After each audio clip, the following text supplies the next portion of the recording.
আসসালামু আলাইকুম বন্ধুরা, স্বাগত আমার এই বাংলা রান্নাঘর উইথ শেরিনার চ্যানেলে। দেখুন আমি আজকে কি রান্না করব। আশা করি আপনারা সবাই ভালো আছেন। আপনারা দোয়া করেন আমরা যাতে সবাই ভালো থাকি। দেখুন আজকে আমি পাট শাক রান্না করব। পাট শাকটা কীভাবে রান্না করলে আমি আজকে পাট শাক ছানা করব। তা কীভাবে কোটা বাছা করে ছানা করলে বা কোন পদ্ধতিতে ছানা করলে ভালো লাগবে সেইটা আপনাদের সঙ্গে দেখাবো। মনে হবে বিশাল, মানে এই পাট শাক ছানা দিয়েই আপনার এক থালা ভাত খাওয়া হয়ে যাবে। আর মানে পাট শাক ছানাটা খেতে এত ভালো লাগবে, এত ভালো লাগবে, মনে হবে যে আমি একটা কোনো 5 স্টার হোটেলে একটা জিনিস খাচ্ছি, এত ভালো লাগবে, মজা লাগবে। দেখুন পাট শাকটা আমি এইভাবে কুটে নিয়েছি। বিশাল কচি ছিল পাট শাকটা, ওই জন্য মাঝখানে শিরাটা আমি ফেলিনি। আপনারা চাইলে কুচি নেবেন। কুচিয়ে নিলে কি হয়, বেশি নাল হয়ে যায়, ভালো লাগে না খেতে। এই শাকটা তাই নাল হয়ে যাবে। পানিটা যেই ফুটে উঠবে আপনারা শাকটা দেবেন। আমি হালকা ফুটে উঠেছিল, আমি শাকটা দিয়ে সিদ্ধ করে নেব।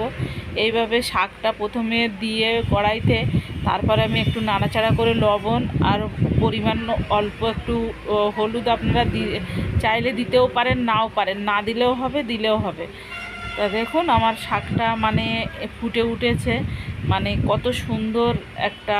আমার তো এই সবগুলো বেশি, এই সব জিনিস শাক পাতারি খেতে বেশি ভালো লাগে।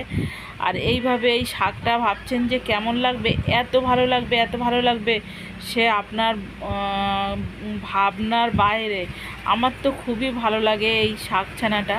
আর আপনারা চাইলে পেঁয়াজ কুচি করে তেলের উপরেও দিতে পারেন। রসুন দেবেন না, রসুন ছাড়াই এই শাকটা ভালো লাগে। সব শাকে রসুন দিয়ে তেলের উপরে দেওয়া যায়, কিন্তু এই শাকটা দেখেন আমার শাকটা সিদ্ধ হয়ে গেছে, খুবই ভালো করে সিদ্ধ হয়েছিল। তা তারপরে আমি ছানা করব। দেখুন শাকটাই বেশি নাল ছিল বলে আমি একটু কড়াইতে, শুকনো কড়াই দিয়ে একটু নাড়াচাড়া করে নিয়েছি যাতে নালটা কেটে যায়। তারপরে পেঁয়াজ, শুকনো লঙ্কা আর লবণ আর তেল দিয়ে ভালো করে আমি পেঁয়াজটা আগে মাখিয়ে নেব জব্দ করে, মানে খুব সুন্দর তাহলে মিক্সচারটা হবে। তারপরে এবার আমি ছানা করব। এত মজা লাগবে বন্ধুরা, কি বলবো। এইভাবে ছানা করে, আমার মতন ছানা করে আপনারা খেয়ে দেখবেন। প্লিজ প্লিজ প্লিজ বন্ধুরা, যদি এই আমাকে ভালো লাগে, আমার রান্নাটাও ভালো লাগে, আমার চ্যানেলটাকে সাবস্ক্রাইব করে শেয়ার করবেন, কমেন্ট করবেন প্লিজ বন্ধুরা। আল্লাহ হাফেজ। আমার ছানাটা হয়ে এসছে, দেখুন খুব সুন্দর ছানাটা, এত সুন্দর হয়েছে কি বলবো আপনাদের। মানে এবারে গরম গরম ভাতের সঙ্গে খেতে তো আর কিছু লাগবে না। আর যদি ইলিশ মাছ বা আপনার কোনো মাছ ভাজি হয় আরও খুব সুন্দর ভালো লাগবে। উফ, খুবই মজা লাগছিল, কি বলবো, খুব